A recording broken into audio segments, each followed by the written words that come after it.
இறைவனின் அன்பை பெற்ற நல்ல உள்ளங்களே, எல்லாம் வல்ல இறைவனுக்கு கோடான கோடி நன்றி. இந்த காணொளி காண்கின்ற அனைவருக்கும் கோடான கோடி நன்றி.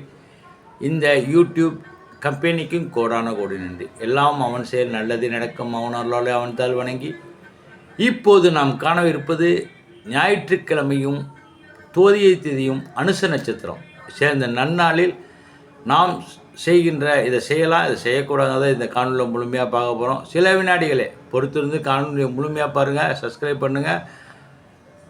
உங்களால் ஒரு 4 பேருக்கு ஒரு 10 பேருக்கு இந்த காணொலியை ஷேர் பண்ணி பார்க்க சொல்லுங்கள். அவங்களுக்கும் நன்மை கிடைக்கணுங்கிறது இறைவன் செயல். இதேமாரி செயல்கள் கூட கர்மாவை குறைத்து புண்ணியத்தை குறைக்கும். உங்களால் 4 பேர் பலன் அடைஞ்சால் அதுவும் இறைவன் செயலே நல்லது நடக்கும். அவனாலே அவன்தால் வணங்கி நாம் செய்கின்ற ஒவ்வொரு செயலும் எல்லாமே சிசிடிவி கேமராவோட எல்லாத்தையும் பார்த்துட்டு தான் இருக்கார். இந்த செயலை எனக்கு கொடுத்த எல்லாம் வல்ல இறைவனுக்கு கோடான கோடி நன்றி. உங்கள் சார்பாக நான் மட்டும் தனிமரமல்ல, எல்லாம் உங்கள் செயல்தான். எல்லாம் அவன் செயல், உங்கள் செயல்தான். இல்லைன்னா இந்த காணொலியை உங்களுக்கு கிடைச்சி நீங்கள் பல பேரிடம் சொல்லி இந்த காணொலியை நிறைய பேர் சப்ஸ்கிரைப் பண்ணி வச்சுருக்காங்க. அவங்களும் இறையல் பெற்றுட்ருக்காங்க. அவனாலே அவன் தாழ் வணங்கி. ஆன்மீகங்கிறது ஒரு பெரிய கடல், அதில் நாம் அவன் நீந்தி மூழ்கிறது. அதுக்கும் இறைவனோட பிராப்தம் இருந்தால் மட்டுமே எல்லாத்தையும் செயல்படுத்த முடியும்.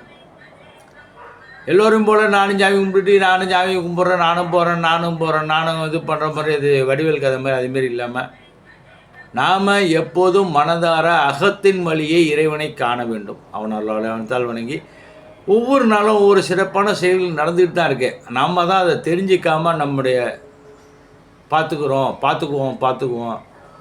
கடவுள் என்ன செஞ்சிட போகிறாரு, அவர் என்ன பெரிய அப்பாட்டக்கரா அப்படின்ற நிறைய நினச்சிட்டு இருக்காங்க. அப்படிலாம் இல்லாமல் நாம் எல்லா செயலுக்கும் இறைவன் ஒருவனுக்கு நீங்கள் பயந்து தான் ஆகணும், யாராக இருந்தாலும். ஏன்னா ஒருத்தவனுக்கு தான் தெரியும் நம்முடைய செயல்கள் என்னென்ன இருக்கிறோம். அந்த மனதையும் உள்ளார பார்க்குறது அவன் மட்டும்தான், வேறு யாராலையும் கண்டுபிடிக்க முடியாது. நான் வேணால் எழுதித்தரேன், எங்கே வேணாலும் இது சத்தியம் பண்ணி தரேன். இந்த அடுத்தவங்க சொல்கிறாங்க நான் உன்னை பற்றி சொல்லுவாங்க, அதெல்லாம் சும்மா கதை. இறைவன் ஒருவனுக்கு மட்டுமே தெரியும் உன் அந்தரங்க விஷயங்கள் A to Z. உன் உடல்நிலையிலேருந்து வாழ்க்கையிலேருந்து என்ன பிரச்சனை இருக்குது எல்லாமே இறைவன் ஒருவனுக்கு தான் தெரியும். அவன் மட்டும்தான் சரி பண்ண முடியும். அதுக்கு உன் பிரார்த்தனை. யார் பாதிக்கப்படுறாங்களோ நல்லா இருக்காங்களோ அவங்களாம் அந்த பிரார்த்தனை செஞ்சால் நல்லது நடக்குங்கிறது இறைவன் செயல். இன்றைக்கி பார்க்க போகிறது ஒரு பெரிய ஒரு அரிய பலன்கள். ஞாயிறு துவதியை அனுச நட்சத்திரம் அரிய பலன்கள் நாம் கிடைக்க போகுது. ஓம் நமச்சிவாய, ஓம் நமோ நாராயண, ஓம் நமோ ஸ்ரீனிவாச, ஓம் குரு பிரம்மா, குரு விஷ்ணு, குருதேவோ மகேஸ்வரக. இந்த நாள் விசேஷமான நாள். ஞாயிற்றுக்கிழமையும் தோதியை திதி அனுசரித்து சேர்ந்த அரிய யோகம். இந்த நாளில் பாருங்கள், கவுளி கூட அடிக்குது. இந்த நாளில் நாம் செய்யும் சிறிய நன்மைகளுக்கே பெரிய பலன் கிடைக்கும் என்று முன்னோர்கள் கூறியுள்ளார்கள்.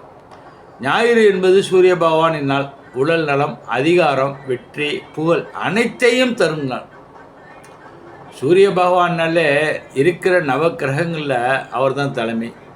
ஏன்னா அவருடைய வெப்பமும் சரி, வெப்பத்தை வேணால் தாங்கிடலாம், ஆனால் மழையை தாங்க முடியாது. வெப்பம் எவ்வளோ வந்தாலும் சரி தாங்கிடலாம், ஆனால் மழையில் நீங்கள் வெளியிலே கூட போக முடியாது. சமயத்தில் சொல்லுவாங்க மழை காலத்தில், என்னடா இது இந்த வெயில் அடித்தா போதும்பாங்க, ஆனால் இந்த வெயில் காலத்தில் மழை பெஞ்சால் போதும்பாங்க. ஆனால் இப்போ பெய்கிற மழையே நம்பக்கூடாது.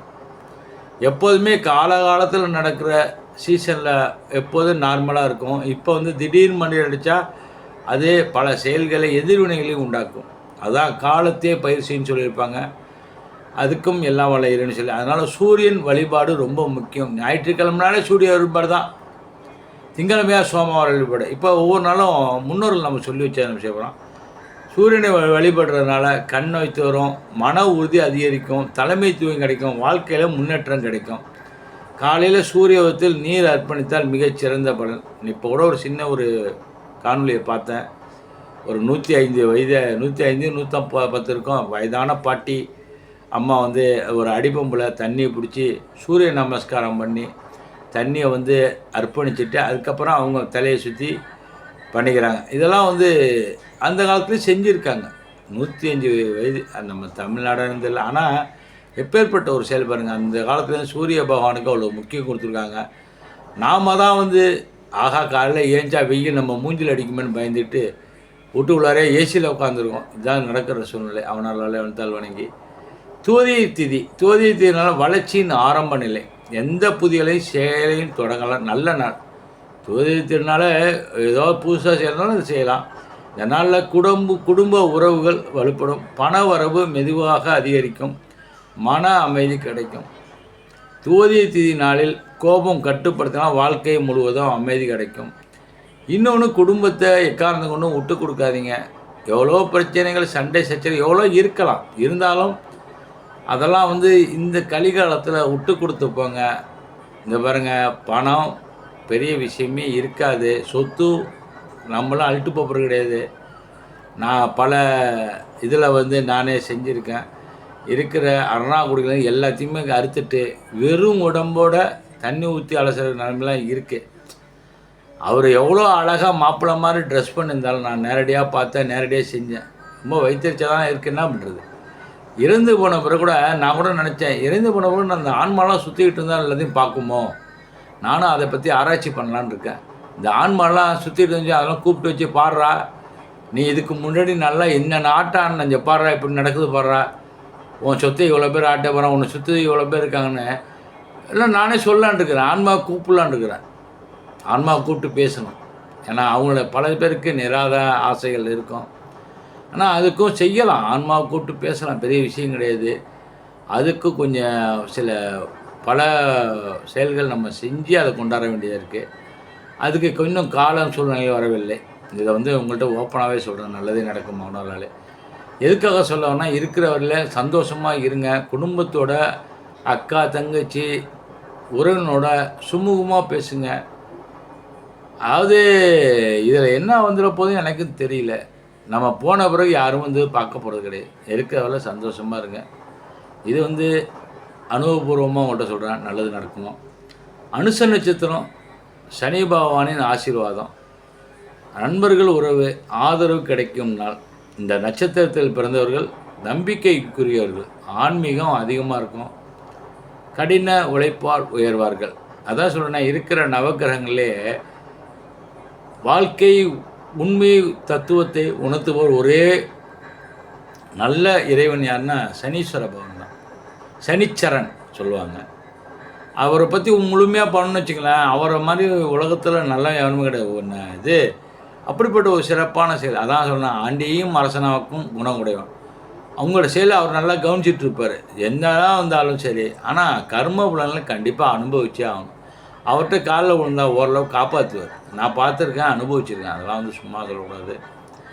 அதான் சொன்னேன், இறைவன் யாரையுமே கெடுத்தா சரித்திரம் ஏன் சொல்லுவாங்க நிறைய பேர். இறைவன் இப்படியெல்லாம் அவர் இவ்வளோ கஷ்டப்பட கிடையாது. இறைவன் நல்லது செய்யக்கூடாது. இறைவன் கெடுத்த சரித்திரமே கிடையாது யாரையுமே. நம்மளாக நம்ம தப்பு பண்ணிவிட்டு போய் நம்மளாக சரண்டர் ஆகாமல் ஆமாம் கிடக்குதை பார்த்துக்குவோன்னு ஒரு தனி தெம்பு இருக்குது பாருங்க. அந்த திமிரு தான் வாழ்க்கையை மாற்றி அமைக்கிது. எல்லாம் நாம் பார்த்துக்குவோம், இன்னும் யாரும் என்ன பண்ண முடியும். அதேமாரி தான் இப்போ காலம் கடந்து நடந்து ஓடிட்டுருக்கு. அதுக்கெல்லாம் எல்லாம் அவன் செயல் நல்லதே நடக்கும்னு வேண்டிக்கிறோம். நாம் நாளைக்கு ஞாயிற்றுக்கிழமை அனுச நட்சத்திரம் ஜோதியில் என்ன செய்யலாம்னா, சூரிய நமஸ்காரம் பண்ணுங்கள், சிவன் கோயிலில் தீபத்தை ஏற்றலாம், சனி பகவானுக்கு எள்ளெண்ணெய் ஏற்றலாம், ஏழை மக்களுக்கு அன்னதானத்தை பற்றி ஒவ்வொரு காணொலியும் சொல்லிகிட்டு இருக்கேன். அன்னதானங்கள் முடிஞ்சவங்க செய்யுங்க. அன்னதானங்கள் முடிஞ்சு பணம் இருந்தும் செய்ய முடியாதவங்க எங்கள் அன்னதான சேவைக்குழுவை தொடர்பு கொள்ளுங்கள். அந்த என்னோடய ப்ரொஃபைலில் அந்த நம்பருக்கு தொடர்பு கொள்ளுங்கள். வாட்ஸ்அப்பில் நல்லதே நடக்கும். ஒரு நபருக்கு உணவு கொடுத்தாலும் அது 100 பேருக்கு சமம். ஆமாம், பசியாத உணவிற்கு 1000 பேர் கொடுத்து 1000 பேர் 1000 அது கர்ம பலன்கள் அதெல்லாம் குறையும், நல்லது நடக்கும். இதை செய்தால் ரொம்ப சிறப்பாக இருக்கும். வேலை வாய்ப்பு கிடைக்கும், குடும்ப பிரச்சனை குறையும், உடல் நலம் மேம்படும், குழந்தை பாக்கியம் இல்லாதவங்களுக்கு குழந்தை பாக்கியம் ஏற்படும்.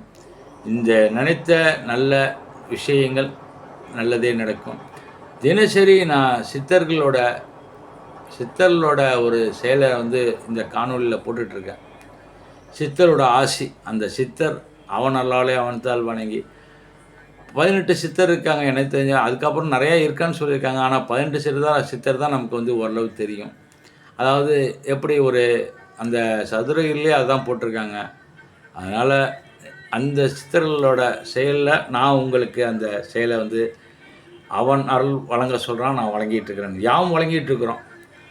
அதனால் முடிஞ்சவரையிலும் காணொலியை சப்ஸ்கிரைப் பண்ணி அந்த சித்தர்களோட அருளை பெறுங்க. முடிஞ்சவரையிலும் அகத்தினுடைய இறைவனை காணுங்கள். அதுதான் நான் சொல்ல வர்றது என்னென்னா, மனதார 2 நிமிடம் 1 நிமிஷம் வேணாலும் அது அகத்தின் வழியை பார்க்க வேண்டும். அடுத்தவருக்காக வாழாதீர்கள். உங்களுக்காக வாழுங்கள். உங்கள் குடும்பத்திற்காக வாழுங்கள். நல்லது நடக்கும். ஓம் நமச்சிவாய, ஓம் நமோ நமோ சீனிவாசா, ஓம் குரு பிரம்மா, குரு விஷ்ணு, குரு தேவோ மகேஸ்வரன், குரு சாட்சா பரம தஸ்மை. எல்லோருக்கும் ஸ்ரீ குபேர நம்பதி அருள். நல்லதே நடக்கும். நன்றி, வணக்கம்.